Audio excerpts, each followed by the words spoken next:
இந்த குட்டிகள் பாருங்க, பார்க்கறதுக்கு எவ்ளோ கியூட்டா இருக்காங்க, எவ்ளோ ஹெல்தியா இருக்காங்கன்னு பாருங்க. இவங்க எல்லாருமே இப்போ ரோட்டோரத்துல தாங்க ரொம்ப கஷ்டப்பட்டுட்டு இருக்காங்க.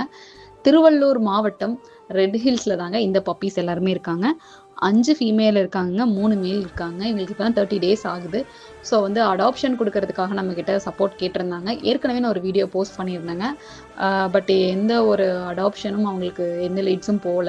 8 குட்டிகள ஒரே இடத்துல வச்சுட்டு, அங்க ஒரு சேஃப்டியும் இல்ல. அவங்கனால எடுத்து வச்சுக்கவும் முடியல. அவங்க எவ்ளோ தவிப்பாங்க. அந்த குட்டிகளுக்கு எவ்ளோ கஷ்டம்னு கொஞ்சம் யோசிச்சு பாருங்க. அங்கங்க போய் நம்ம பார்க்க முடியாது அப்படிங்கிறதுக்காக தான் நம்ம வீடியோஸா வாங்கி போடுறோம். இங்க இருக்கு அப்படிங்கிறத தெரியப்படுத்துறோம். ஸோ உங்கனால முடியும்னா அடாப்ஷன் பண்ணுங்க அப்படின்னா, தயவு செஞ்சு உங்களுக்கு தெரிஞ்ச ஒரு 5, 6 பேருக்காவது ஷேர் பண்ணுங்க. நீங்க ஷேர் பண்ணும்போது தான் இந்த குட்டிகளுக்கு ஒரு நல்ல இடம் கிடைக்குங்க. ரோடு எவ்ளோ மெயின்ல இருக்காங்கன்னு மட்டும் பாருங்க. ஆ ரொம்ப பக்கத்துல எடுத்துக்கிட்டீங்கன்னா, இன்னும் கொஞ்சம் ஈஸியா இருக்குங்க. ஸோ கொஞ்சம் சென்னையில இருக்கவங்க நீங்க சப்போர்ட் பண்ணுங்க. குட்டிகள் எவ்ளோ நல்லா இருக்காங்க பாருங்க. பியூர் பிளாக்ல இருக்காங்க. நம்ம native breed colour brown with பிளாக்ல இருக்காங்க. ஒயிட்ல இருக்காங்க. சாண்டல்ல இருக்காங்க. நமக்கு தேவையான அத்தனையுமே இந்த குட்டிகள் கிட்ட இருக்குங்க. ஸோ கொஞ்சம் அடாப்ஷன் பண்ணி சப்போர்ட் பண்ணுங்க. ஃபீமேலா இருந்தா கருத்தடை பண்ணிக்கலாம். நன்றி.